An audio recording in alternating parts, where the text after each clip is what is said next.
Hey everybody, it's Bus with our fourth and final video of the Fates Voyage Beyond preview season, and today we'll be covering off on the variety cards. And so, our three previous videos have covered off on Mordekaiser, LeBlanc, and the Elder Dragon. We covered all of the cards within each of their kits, but that leaves about 10 cards left over that don't necessarily fall into exactly what these champions are trying to do. And so some very powerful and interesting cards that don't fall within those kits. So let's dive in and give them a quick talk about. And so first and foremost, not one of the powerful cards we have, Honest Croupier, Honest Croupier, Honest Crappier, if you will. This card just strikes me as being pure garbage. It's just like, at what point do you feel like you're going to be getting enough value out of this unit as a 3-cost play, right? If things are going just completely right and completely fine to where you play him on turn 3, and then on turn 4 you play a 1-drop and 2-drop and maybe come up with a clever way to get a 3-drop onto the board, it still doesn't feel like you're getting enough value out of the free stat line that's coming out of this thing, and it feels like a card that would honestly and realistically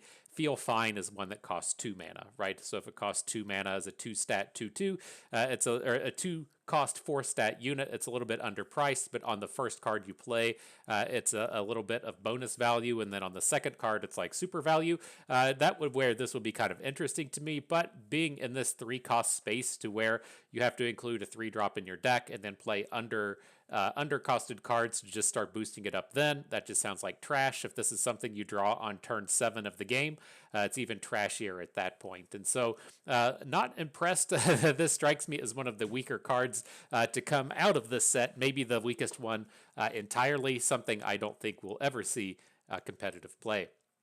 Up next, we have the Marai Reef Spire, a very interesting landmark, a lot of ways to get the mana value back out of this after you've played it. So we have this 2-mana landmark that when you spend mana to play a unit, so free units don't count, you have to actually spend the mana to play it, you get to refill 1 spell mana. And so as you play 2 units, this thing is free, and then everything after the second one is just value from there on out. And, you know, it seems fine. There might be some kind of combo deck building kind of thing that are interested in playing the Marai Reef Warden. As far as just including it within, say, like a normal units-based deck, to where, I don't know, the first thing that comes to mind would be playing something like Aatrox Reaver's Row, right? As to where you're playing a whole bunch of 1-drops, so you can get a lot of fuel for the Marai Reef Warden. That mana can then be used to play the equips that you get from the Aatrox package, and you can use it to play your double troubles and wanted posters or whatnot, but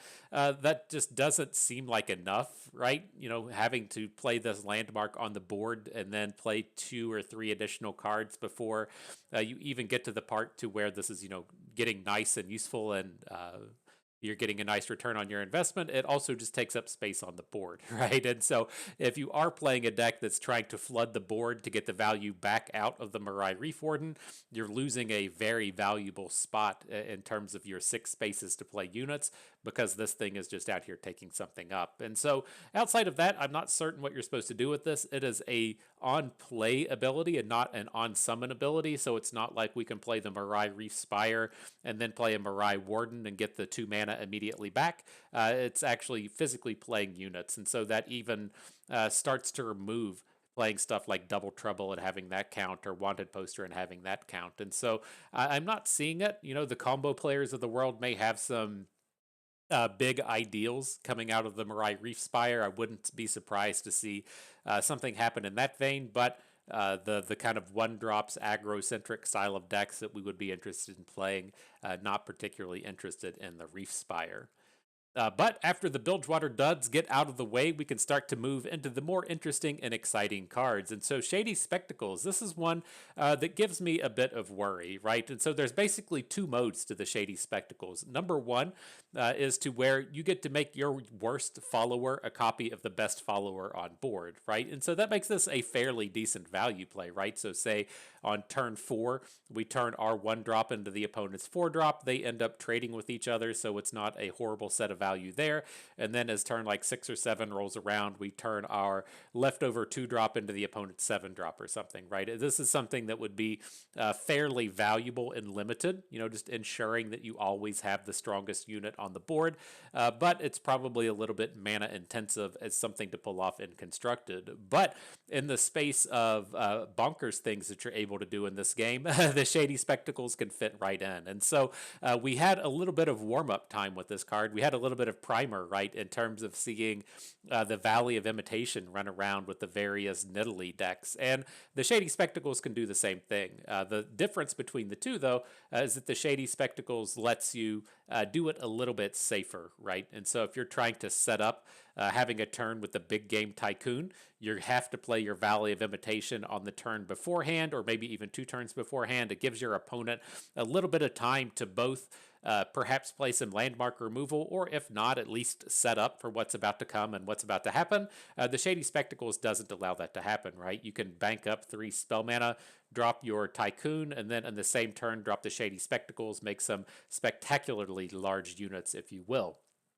And so, much in the same vein as to where the Marai Reef Warden was looking for combos, I don't have the brain power or the deck capacity to really see the combos that would happen with the Shady Spectacles, but I have the foresight to see that something might be there. The other kind of space to where this can get interesting in the space of, say, the combo style deck that you can't do with the Valley is, say we have that turn to where the big game Tycoon is on the board, and then we play the Shady Spectacles onto a unit to get a copy of it to have some kind of effect, and then we kill off the unit and then play. I guess you can't play the Shady Spectacles twice in the same turn. Maybe that won't be a thing, but an interesting thing in the sense that it has a lot of combo power to it, but it also has that backup plan of just ensuring that you have the best unit around. Up next, one of my actual favorite ones out of this set, we have the Charlatan Fishmonger. And so it's a 4/4 for 4, so very well statted as it is. But then at round start, all players draw 1 card, and then your opponent's drawn card is granted fleeting. And so we've seen a kind of similar effect with the what's his name? The 4-mana Bandle City guy that comes in.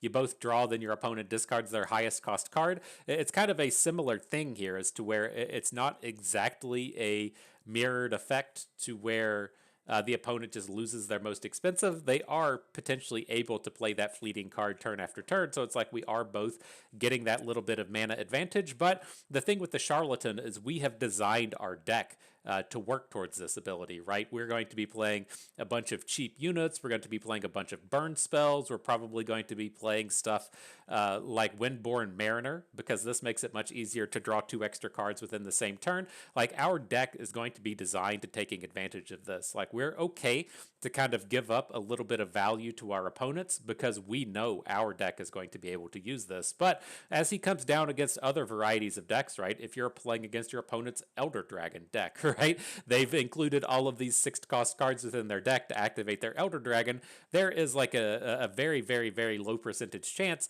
that they're even able to take advantage of this extra card draw. They are most certainly going to be making the decision of, do I want to lose out on this card so I don't get the value where my opponent did, or am I going to be playing like the wrong 6-cost card at the wrong time, or do I have this hand to where it's turn 5 but I have stuck with like 4 4-drops in my hand, and so I have to decide if I want to play this fleeting card or if I want to play the Shyvana, right? There's a lot of decks that are just going to be very, very ill prepared in terms of just playing this within its natural mode. And so, you know, that is kind of a high roll aspect, right? If you come out and play against something like a very aggressive Pirates deck, they can probably find the ways to get that unit off or get that value off of the extra card draw. But this is something to where I wouldn't be surprised to just kind of think of it in the aspect of, A, we have a unit that is exceptionally well statted, and B, we're drawing 1 card per turn while the opponent is getting an extra half a card a turn, right? They're not going to be able to play their card all the time. It's going to be a little bit awkward there. And so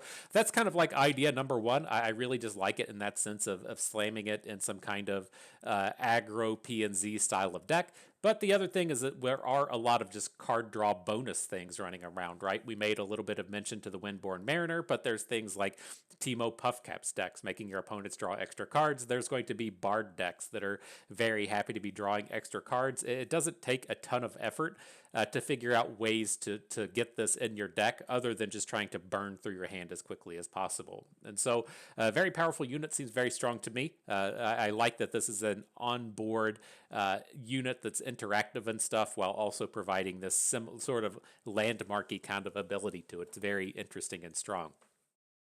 Moving forward, we have the control deck player's biggest, most hated unit within the set, the Yadulski Snowdog. And so the 2/3 dog for 2 mana. On attack, it Omen Hawks the top 2 units of your deck. And this is one of these cards I've been kind of flip-flopping on. Like, I feel like if, a regular follower of this channel read through the spoiler and saw this card, they said, oh, this is probably like Bust's most promising card, right? I can just envision him playing it. He's already coming out here playing a bunch of like Demacia Freylord decks and just jamming a bunch of 2/3s for 2 in them because they fit that theme of deck I like to play that punishes the Mystic Shot deck while still being good against a deck full of 2/1s, right? And so the Snowhound really kind of like ticks off all the boxes in that sense, but I'm a little worried about how this actually plays out. Now, as we cycle back to that idea of card I like to play, I play a ton of the transform dog, whatever that one's called, right? The 2/3 dog that doesn't do anything on the front side, but then it's 6 mana.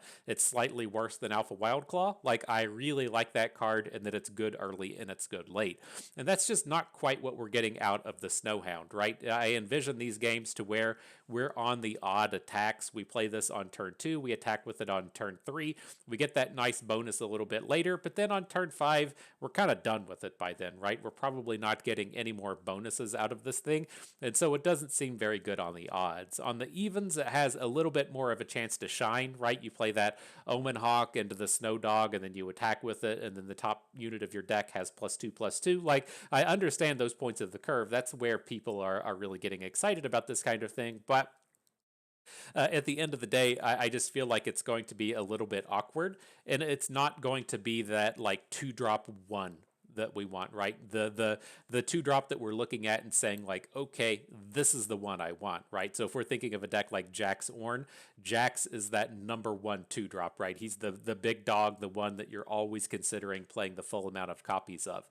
But after that, you start to have things like the unit that generates the time and dedication, the Forge spell. You're not always playing 3 copies of it. We tend to play 3 because it's the kind of card that I like to play, but I understand not playing the full set. And then you have the Transform Dog that we talked about. It's maybe a 2 or 3 copy kind of card. It's not, really super ultra exciting. And so as it kind of, we analyze a card like the Snow Dog, I feel like it's in the kind of space to where it's probably even worse than those. And so it just doesn't have enough of the like kind of full aspects that I'm looking for. And so it does have the dog keyword, right? So if we are looking to build a deck, say like a Warden to the Tribe style of deck, then we are going to be rating the Snow Dog over top of the time and dedication unit. But if we're looking at an equipment-based deck that Freylord is mostly running around doing these days, it's not nearly as interesting. And then if we're starting to look at the other kind of Freylord decks running around, decks like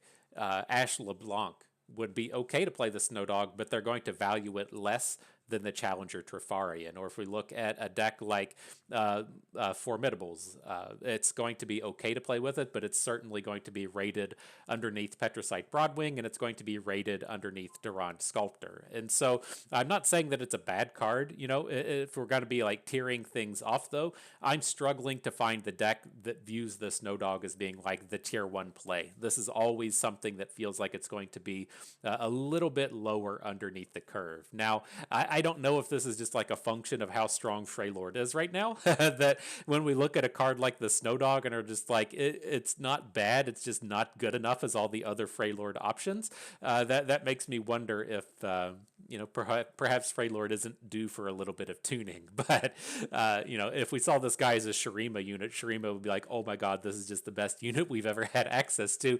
And Freylord looks at it and just is like, this is like the 4th good option out of like 6 good options. And so again, I'm not saying it's bad. I just think that the decks that want it don't want this as their top tier guaranteed 3 of 2-drop.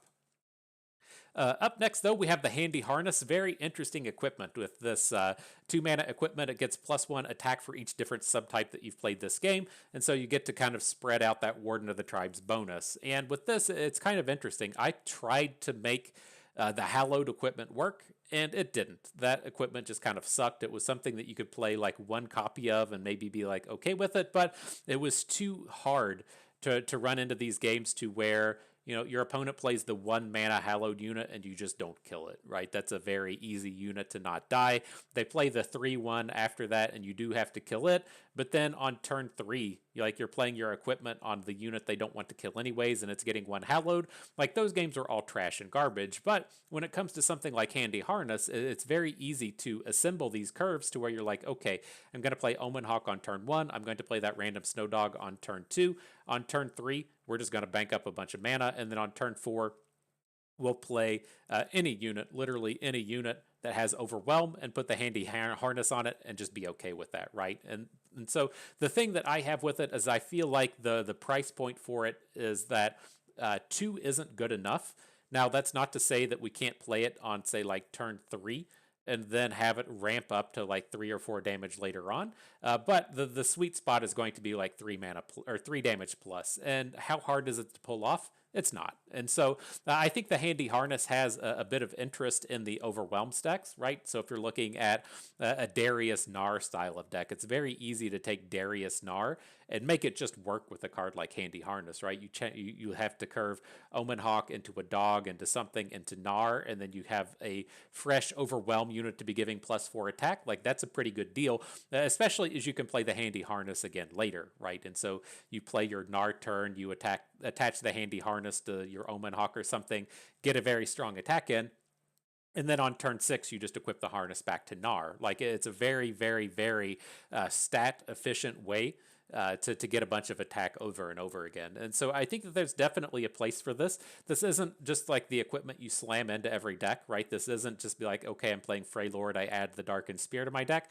But this is one to where a very specific collection of decks are going to be fairly happy to have this. And so I think this will definitely see some constructed play in the upcoming seasons. Where it lands, obviously in Freylord, but it's going to have to land in the Overwhelm stacks, right? You can't just be playing like your Ash LeBlanc curve deck and wanting the Handy Harness to do something. That's not where it works. You can be giving a unit +8 attack within your Ash LeBlanc deck, and this just hasn't really achieved anything.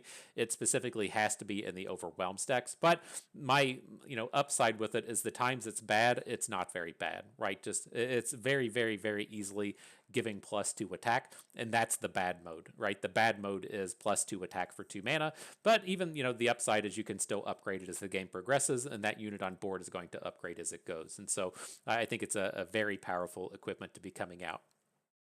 Up next, after that, we can skip all of the Elder Dragons cards. We had a Overwhelm Friend, a card that's going to be quite happy to have the harness attached to it, the Red-Barbed Razormace. Another one I'm quite excited about. Again, this 4/4 for 4 mana stat line is a very big deal. It has to take it like a minimum 2 cards just to get it off the board. Like, that 4/4 stat line is impressively big. Having a 4/4 Overwhelm for 4 mana is probably just good enough on its own, but this also has the curse ability to where you curse your opponent with Ichor. Ichor being round start, deal 1 to the enemy nexus, and this is just like an incredibly powerful collection of cards, right? That has so much going for it. It's already just a stat monstrosity. It has the reptile keyword, so if we're trying to work with any of the Warden of the Tribe's themes or Glacial Saurians or whatever, we have ways to make this work out. But there's so many combos that tie to the Ichor as well, right? Like, even just on the easy mode, we're probably playing some kind of aggressive deck, right? Because we're looking to have this very aggressively statted, attacky kind of unit in it. But there's so many things, like if you just want to say like Sejuani or Gangplank or Gnar, like all of the cards that care about dealing damage to the enemy nexus, having these Ichors out there is quite strong. And then, just dealing damage to the nexus over and over and over again. Like, how much damage is it realistically, possible for this unit to deal without doing a ton of work, right? So we attack with it on turn 4. There's no units that are big enough to stop it. What is there? There's like blocking Badger Bear. That's it. Like, what else are you going to propose that can block with this? Like that PNZ guy that we just talked about that draws a bunch of cards. Like, that's the extent. Like, there's like maybe 4 or 5 realistic constructed playable 4 mana 4/4s within the game. Everything else does not want to be into combat with this. Like, you're playing Gwen, you're playing Riven, you're playing some random 3/4 to get into combat with this guy. That doesn't work. And so it attacks on turn 4. It deals like a minimum of 1 point of combat damage because it's just so big. It puts the Ichor onto the opponent. So the opponent's not going to pay 3 mana on turn 3 to just prevent this this small amount of damage. And so they're definitely taking damage on the next turn. Now the opponent's in the spot to where, do I remove this Ichor, or do I just keep continuing to take damage so that I can actually deal with the 4/4 that's delivering these things, right? See, turn 5 is not a very appealing turn to be, paying 3 mana to remove this thing. And so I'd say it most assuredly gets to deal 2 points of damage. Like, it's going to hit on turn 5, it's going to hit on turn 6, and then you're free to just attack again. Like, a very real chance that this unit hits and delivers another Ichor. And so, like, it just seems so realistic for me for this singular unit to be dealing like 7 or 8 points of damage while activating all of your other abilities, right? Activating your Gnar so your Gnar flips, activating your Plunders, activating things like Sejuani. There's just like so many things that this Ichor does, that this is the card that strikes me as probably being the closest thing to getting nerfed in the format right now, right? Like, as far as these new cards coming out, like, the potential for the one to be overtuned the most to me is the Red-Barbed Razormace. And so we'll see how it plays out. Noxus hasn't been particularly strong in the constructed metas right now, but like, this is the card, like, reading through the set and going through the set and everything, it's the one that strikes me as the most, of being like, oh fuck, this is the one that's causing trouble, and the format kind of warps around. And now we have this format with all of the Might Overwhelm decks and the Razormace and the engulfing dragon thing, and it's just a big pile of nice overwhelming nonsense. Rico Rex must be going crazy seeing all of the good things that the Red-Barbed Razormace can do. And so, moving forward, on to the next interesting thing. I wanted to say the curses that aren't as exciting, but I do think the Ancient Malediction is very interesting. And so it's a 2-mana combat trick, right? It delivers the Curse of Terror. Terror gives the opposing unit -3 attack. And so, at the very worst, how do we feel about spending 2 mana as a combat trick to give a unit -3 attack? It's not like super exciting, right? We see things like Exhaust make its way into combat now, not so much because of the -2 attack power aspect, but because of the vulnerable aspect. The same thing applies to Scrying Sands, in the sense that Scrying Sands has Predict attached to it while being a cheap combat trick. And those are kind of fine at 1 mana. You're not getting like a huge investment within the turn. It's very easy to like, look at Exhaust as a card that most of the time lets you interact in the challenger form, but having access to a bad combat trick on the flip side isn't that bad. But again, those cost 1 mana. Moving up to 2 mana for this kind of effect is a little bit tougher to evaluate, because what I want out of a 2 mana combat trick is I want to win the combat and have your unit die, right? So I'm playing Sky Splitters, I'm playing Sharp Sight and New Sharp Sight. I'm playing these spells that give our units bonus stats, both on attack and defense, because that's a way for, say, our 3/3 unit to get into combat with our opponent's 4/4 unit, win, not die, and have the opponent's unit die. And you can just absolutely never have that happen with the Ancient Malediction, right? This will help you not lose combats, but it doesn't help you win combats. And so that is like the major strike to me. I think if this cost 1 mana and delivered -2 attack as the curse form, this would be super interesting, but I just have a hard time envisioning this combat trick being something that you're happy about at 2 mana. But the thing that we do have to kind of slow down and stop and think about a little bit more is this isn't just a combat trick, right? This is kind of a pseudo removal spell, if you will, that can make interesting things happen in the middle of combat. And that's where I have to kind of like circle around and really give this card a little bit more credit, in that, we attack with our Rockhopper on turn 2. We deliver the Ancient Malediction so our Rockhopper doesn't die.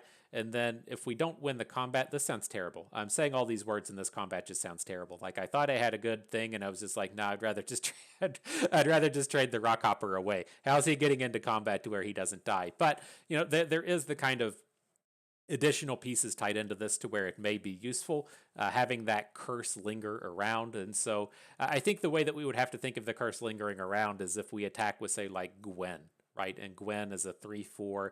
She gets into combat with something she can't kill, but she gets fully protected, and then that unit just gets completely weakened. I don't know. I'm saying a lot of words right now, and I'm not getting hype about any of them. But that's the big thing with this, though, right? It delivers a curse. The curse sticks around. You can then have it, work with fearsome and stuff. There's ways that this can be useful beyond that single combat. But man, that was tough. That was tough. Like I had it in my head. I thought about this card. I talked about it to myself. I was like, I'm gonna get hype about this. I started saying the hype words to you, and I was just like, ugh. this card's trash. And so maybe that's the answer. Maybe the answer is if this was a 1-mana card, we'd be hype. At 2 mana, it feels like too expensive for use. Up next, we have Barbara, Tomb Raider Barbara, a 3/2 reptile for 3 mana. Each round, the first time another ally dies or the last breath, you create a lucky find in hand. And so I'm not entirely certain how that works out. The key thing to note with Barbara is it's not over and over and over again, right? You're not playing Barbara and then hitting a unit with Blighted Caretaker, having that be a unit that dies, and then you attack with the 2 ephemeral units. Those 2 units die, you get 3 lucky finds in hand, right? That's straight up not how this works. It says the first time. So you do have to take note that you're only getting 1 usage out of the Tomb Raider Barbara each turn as far as the dead ally thing goes. I'm not certain if the last breath ties in differently, like how the comma or works here. And so the first time an ally dies, you get a lucky find, and then separately, if Barbara dies, you also get a lucky find. Like that might be a way to get 2 lucky finds within the same turn. I don't entirely know how that plays out. I don't think it makes a ton of difference, but nonetheless, how do we feel about Barbara and the way to come out and get these lucky finds? We've seen a lot of lucky finds coming out here recently in the sense that there's been a lot of action swinging glaive decks running around, right? Ever since action's landmarks dropped back down to a countdown 8, there's been a lot of interest in getting action out there and running on the board, but action doesn't typically play well in the Slayer's style of deck, right? He can fit within the NASA shell and fit within the NASA's deck, but you don't typically see action fit within those decks. And a lot of the cards just play awkwardly with action, right? If you have action on board and play the Blighted Caretaker, it can be very easy to run out of space. And so it doesn't necessarily fit that way. And so it's tough for me to kind of evaluate where you want this, because as you are playing the Slayer's decks, so many of the units are just so bad, right? It's like literally every single unit within the deck is pure garbage, and every single champion is completely bonkers. And so it's tough to kind of merge the two within my brain, right? As to where you're like, okay, action is a very unit-centric style of thing to where you actually care about some of the units on board and delivering the lucky finds. And the Slayer style decks typically don't care about that kind of thing. But at the end of the day, the thing that I start to generate interest with the lucky finds is overwhelm. And that's what it typically comes down to. Every single unit that you care about, does this unit have elusive, overwhelm, or rally? And this gives you a way to get overwhelm out onto your units. And so it's not a guaranteed way to do it. You get overwhelmed some of the time, you get challengers some of the time, and then otherwise you're just stuck with stat bonuses. But that's what always interests me with lucky finds, is you have like all of these units in Shurima that are just kind of primed and ready to accept it, but they don't have any way to really get overwhelmed besides the lucky finds. And so you're kind of out here trying to churn through the lucky finds to find the overwhelm to give to your Sivir, right? And so it's tough for me to evaluate in that sense. The other way I kind of lean towards the Tomb Raider Barbara is Kaisa. I know that Kaisa's in a very bad space right now. She's been completely unplayable since they took Quick Attack off the main piece of her kit. But the thing with Kaisa is, as cards like the Tomb Raider Barbara come out, it does expand the ability to get keywords onto your units in different ways. And as more keywords are printed, that gives you faster ways to hit Evolve and to get your Kaisa leveled up and running. And so I think Tomb Raider Barbara has a lot going for her, right? It's just going to be a matter of finding the right deck space. And the deck space right now just doesn't hit me, right? Action doesn't want this. The Slayers decks don't want this. The big Overwhelms deck do want this, but when you're moving away from Slayers, it can be kind of tough to activate these abilities. And so I'm just not seeing it. I'm not saying the deck doesn't exist. This is a very powerful ability, right? Generating a lucky find every turn of the game is good. It's reasonably statted as a 3-mana unit. It sucks that it only has 2 health, but it's kind of a landmark anyways. And then it does carry the reptile keyword. And so I'm interested to see what comes from Barbara. I rate her as a little bit better than mid. You know, she just needs to find the right home, and she's going to have a great place to pop off. And so after that, I think there's only one left. Is there a couple left? Let me see. We scroll down. We've got all of these. Okay, we've got 4 left, and there's definitely some big ones in here. And so if the overwhelmed 4/4 guy isn't the most likely to be nerfed guy out of the set, then it's probably got to be Heisho, Shell of the World. And so another very powerful ability, right? Each round, the first card you play costs 9 less. The other big thing to take in with this is as you play Heisho, it starts to see that ability as the first one on the turn. And so you do get to play another card for free. And so this does immediately kind of ice pillar you. So you can play Heisho. You can then follow up with Bounce, the team guy. What's his name? The guy that wants you to see the guy that wants you to see you spend the 16 mana within the turn. You can bounce the entirety of your opponent's team, and then you have that 6 attack double attacker along with Heisho on the board, ready to hit for 21 damage. And so there is some very serious combo potential running around with this thing.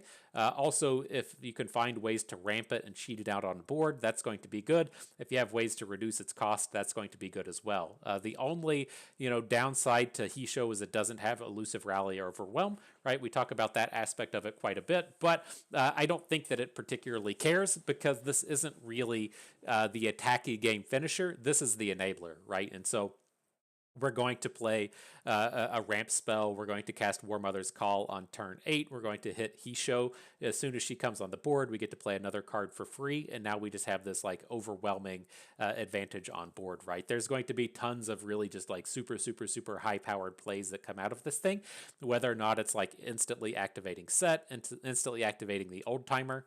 That was his name. That was the guy that just bounces the opposing team.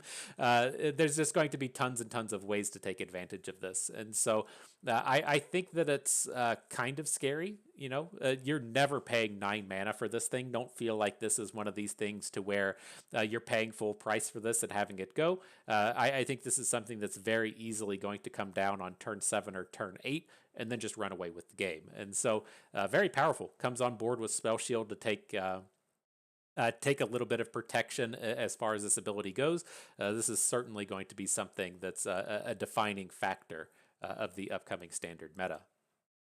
Moving forward, we have the Empyrean Dance, and this is one that's very interesting to me. It's tough for me to kind of like really evaluate this stuff as all of these cards get merged together, right? And so it's very easy to say, okay, well, I have a 1-mana combat trick that gives +1/+1. What if I had a 2-mana combat trick that gave +2/+2? What if I had a 3-mana combat trick that gives +3/+3, right? Those are kind of like easier things to evaluate merging cards together. Or you start to see the stuff to where it's like, okay, well, I have a 3-mana 3/3 vanilla unit. It costs 1 mana to draw a card. How good is a 4-mana 3/3 that draws a card, right? How good is Harsh Winds in comparison to the 3-mana Frostbite thing? Like, these are like comparisons you can kind of very easily make and assemble in your brain as far as merging cards together goes. But how easy is it to merge Deny with Homecoming with the Empyrean, right? What should that cost and how should that be priced? Because, as you're starting to get to the point to where you merge 3 cards together,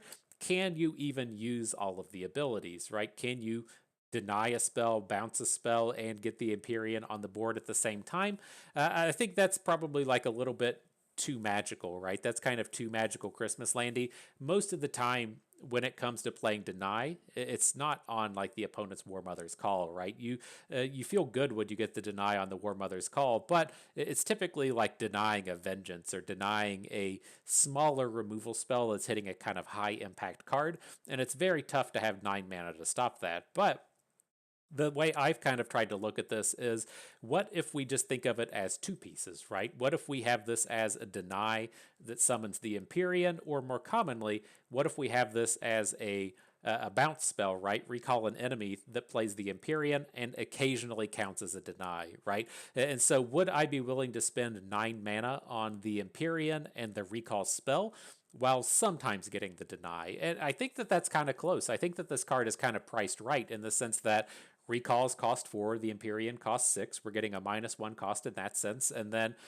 on occasion, we're going to get this deny attached in it as well. Because, if we're out here like protecting our karma with the deny portion and just bouncing your opponent's random 4-cost unit, that's still a pretty good deal, right? You weren't going out of your way to get the recall spell on board, but you got it because it's what this thing does. And so I think the Empyrean Dance definitely has a bit of opportunity to shine. I don't think this is a thing you ever see as a 3 of, right? You're never being like, oh boy, here's my my Ari deck looking to do recall stuff playing the Empyrean Dance, right? But it's very easy to think that, Yasuo likes 1 copy of this, or Karma Set likes 1 copy of this, or Seraphine Set likes 1 copy of this. This is a card that very much strikes me as being in that same kind of space as Buried in Ice, right? You can't run out and just play 3 Buried in Ice because it's not good enough frequently enough, and if you draw multiple copies of it, it's pretty bad. But you can find, great spots for Buried in Ice to shine. And so it's oftentimes good enough as a 1 of. Like, that's the kind of space I see the Empyrean Dance as. Like, we're never building around this. We're never playing 3 copies of it. But there's going to be a lot of decks that are pretty excited to have a singular copy. And so I think a lot of Ionia is going to be packing this thing. And you're going to get a lot of surprise wins out of this, out of your Karma Set, right? Your Karma Set accidentally plays the Empyrean on turn 6, and then he just hits for 12 damage from that point forward. Like, that's a very reasonable way for the games to come down and end. And I think that as evaluations for this goes, it's very easy to evaluate every single card as, oh man, I have to include 3 copies of this in my deck, and it has to be the main feature built around of the deck. And that's just not what we're getting here, right? This is a card to where the maximum number you're playing is 1. And is that 1 copy good enough? Does this do enough as a 1 of? And I think it does. And so we got 2 more to go. The worst of the set, if you will, in the early bird. This card is not good. This is trash. Do not play these. The discard cards just do not work in this game, right? This is the kind of space as to where there's so much card generation and so much value within the game that playing discard just always feels bad. And so I cannot recommend playing this ever. It's not to say that in like best of 3 there won't be some kind of fringe occasion to where you want to play early bird, but that is like 1 in 100. That's not coming together very frequently.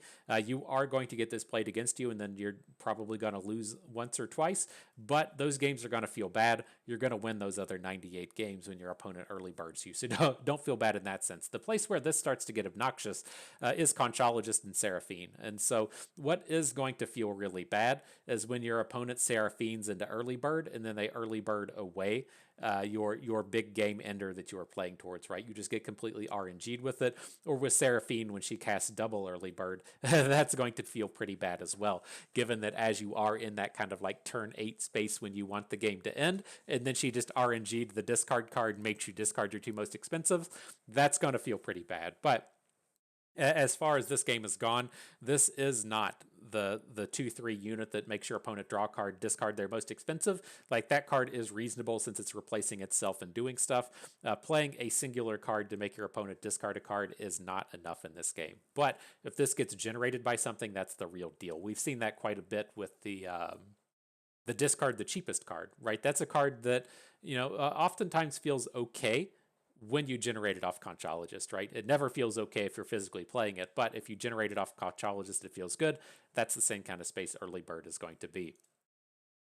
And so last but not least, we have the Sugary Snare. And this is a card I hate cards like this. As far as the competitive scene goes, this card is terrible. I hate that cards like this exist. Like, it's fine to have it exist in the space of Path of Champions, have it exist in the space of people in the casual queues. My problem with this in the competitive space is this card is either A, complete garbage and dog shit, or it's B, in the most obnoxious deck in the format. And so what you find yourself doing with things like Sugary Snare are you say, okay, well, I really want to build a deck around Heisho, Shell of the World. The most important thing for me to do is play Heisho, Shell of the World. I want to go and find the most ways that I can to get Heisho on the board. And so you're like, all right, cool. Well, I've got this card, Sugary Snare. It says place an ally on the bottom of your deck to summon the top ally of your deck. Now, the next piece is, what if I only have one ally in my deck, right? If the only allies we have in our deck are Heisho, we play the Sugary Snare and we're guaranteed to hit Heisho. That just gives you the redundancy you need to get that combo going. And so it's very rare that like fun and interactive decks exist in the space where Sugary Snare is good, right? You're playing some kind of deck to where you have the Shurima guy that shuffles level 2 champions in your deck, and then you start predicting, and then you predict a really good unit to the top of your deck, and then you Sugary Snare to get that unit onto the board. Like, that deck never exists in the competitive scene. That's not something that you ever do. The only time that this card ever exists in the competitive scene are these games to where you're getting that, what is it, Hishiro? Is that your name? Is that your name back here, friend? Heisho. when you're getting your Heisho on the board in this game, to where you went, okay, on turn 3 I'm playing a ramp spell. On turn 4 I'm playing a wanted poster, and then on turn 5 I'm playing the Sugary Snare, shuffling away the generated unit, and then summoning the Heisho off of the top of my deck. Like, those are the only times that this card ever sees competitive play. And so it's always just like a bit of a bummer to me when these things exist, in the sense that the only time this is ever a relevant card is when it's just completely obnoxiously powerful, and I don't like that these exist. Jay Medarda is the card I typically use an example. I assume that he still does the same stuff. We haven't seen Jay Medarda in a long time, but he's like the 4/4 for 6 mana that when you target him, you get to draw a card. The only time he is ever relevant is whenever some kind of OTK deck exists that involves you drawing your entire deck. Every other time, there's no deck that is like playing fair value stuff that targets Jay Medarda 2 or 3 times across the game to draw 2 or 3 cards. That's not a competitive viable deck. The competitive viable deck is the one that draws the entire deck within 1 turn of the game and then OTKs you. And that's the same space that Sugary Snare is in, right? There is never a fair, fun, interactive deck that has a 55% win rate on the ladder that the Sugary Snare is involved with. There is that one big super combo deck that comes together with this thing, and that's the only one that exists. And so if you want to build it, fine. You know, we'll see if it's a thing. The Cobra combo was a thing here for a little bit, and it got nerfed away once it got too good. And so I don't have, you know, too much worry about the Sugary Snare getting to be too ridiculous and Riot just doing nothing about it, right? We're not out here playing Magic. And so Riot tends to get onto things pretty quickly as they come up. But it's just like, it's not to say it's a bad card design in general. It's just a bad card design through the lens of competitive play. And I would much rather see a card that has the potential to be competitively viable in a fair sense, to where Sugary Snare just never does that. But, you know, you got to print cards for Path of Champions sometimes. You got to print cards for the casuals sometimes. It's not just all about me. So I get it. I know you got to do that on occasion. But nonetheless, that is the end of the variety cards. I hope our walkthrough of the Fates Voyage Beyond helped you out, helped you get prepared, helped you think about these cards in the upcoming days, because we're going to jump right in. The new cards will be out here, I believe, on December the 6th. That should be 2 or 3 days down the road as this video is released, and we'll be diving right in, getting to play in those dragons, cataclysming those Morganas, figuring out how Mordekaiser actually works. It's going to be a good time. And so that is going to do it for us today. Agree or disagree with what we said? Be sure to let me know. If I missed something with one of these cards, I need to hear that too. Be sure to tell me all about the things happening here. And so that is going to do it. I've got to thank everyone for being here. Hope you maybe learned a thing or two along the way. You had a good time watching. This is Bustin. We thank you for being here.